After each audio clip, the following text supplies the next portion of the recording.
जोधा सिंह और उनके साथियों को इस बात की भनक तक नहीं थी कि आज उनके साथ जो होगा उससे या तो लोग अपने घरों में कैद हो जाएंगे या फिर एक ऐसी आग उठेगी जो अंग्रेजी हुकूमत को जलाकर राख कर देगी। नमस्कार दोस्तों, लग्जरी टेल्स में आपका एक बार फिर से स्वागत है। इतिहास के पन्नों में न जाने ऐसे कितने राज दफन हैं जिनसे आज भी लोग अनजान हैं। कुछ कहानियां ऐसी भी हैं जिनके साक्ष्य सबूत के तौर पर आज भी मौजूद हैं, लेकिन उनके बारे में आज तक उतना कुछ लिखा या बताया नहीं गया है। एक वक्त पर भारत अंग्रेजी हुकूमत के पैरों तले दबा हुआ था, लेकिन हमारे ही देश के वीर योद्धाओं और वीरांगनाओं ने अपने जान की बाजी लगा दी और इस देश को स्वतंत्र भारत बना दिया। लेकिन उनमें से केवल कुछ के ही नाम हमारे जेहन में हैं। जो लोग इस देश के लिए मर मिटे, उनकी कुर्बानी देश के लिए ही थी। भले ही उनका चेहरा उतना बड़ा ना रहा हो, लेकिन उनकी कुर्बानी बड़ी थी। आज हम आपको इतिहास के एक ऐसे ही किस्से से रूबरू कराने जा रहे हैं जिन्होंने अंग्रेजों के खिलाफ अपनी जान की बाजी तक लगा दी, लेकिन फिर भी उनको आज याद करने वाला कोई नहीं है। हम बात करेंगे एक ऐसे पेड़ की जहां अंग्रेजी हुकूमत ने एक साथ एक रात 52 क्रांतिकारियों को फांसी पर लटका दिया था। यह जगह मौजूद है उत्तर प्रदेश के फतेहपुर जिले में, और यहीं पर है वो पेड़ जिसे इमली फांसी का पेड़ कहा जाता है।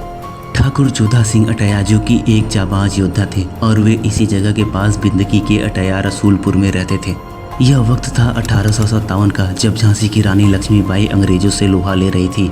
जोधा सिंह रानी लक्ष्मीबाई के पराक्रम से बहुत ज़्यादा प्रभावित थे। उसी वक्त उन्होंने फैसला किया कि वो आज़ादी की इस लड़ाई में खुद को झोंक देंगे। जोधा सिंह ने अपने साथियों के साथ मिलकर एक छोटी सी सेना की टुकड़ी बनाई और गोरिल्ला युद्ध का अभ्यास शुरू कर दिया। जोधा सिंह ने 27 अक्टूबर 1857 को महमूदपुर के एक दरोगा और एक अंग्रेज सिपाही को घेर कर मौत के घाट उतार दिया। यही वह पहला वाकया था जब जोधा सिंह का नाम सामने आया और वे अंग्रेजों के निशाने पर आ गए।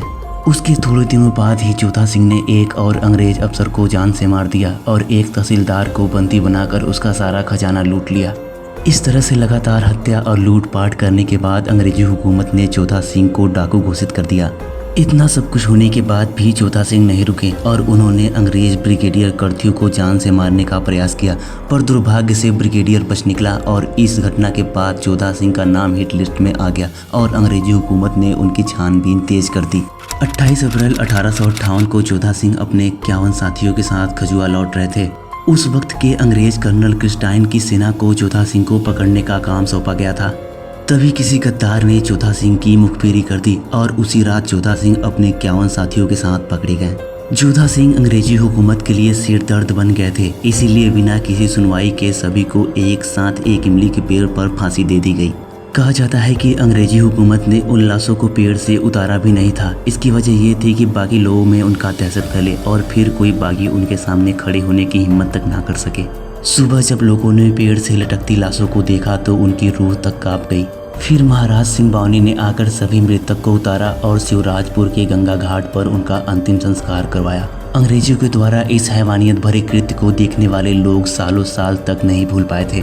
52 लोगों को एक साथ फांसी देने के कारण ही इस पेड़ को फांसी इमली का पेड़ कहा जाता है और यह पेड़ आज भी मौजूद है। उन 52 वीर क्रांतिकारियों को याद करने के लिए यहाँ के लोग हर साल 28 अप्रैल को इस पेड़ पर दिए जलाते हैं।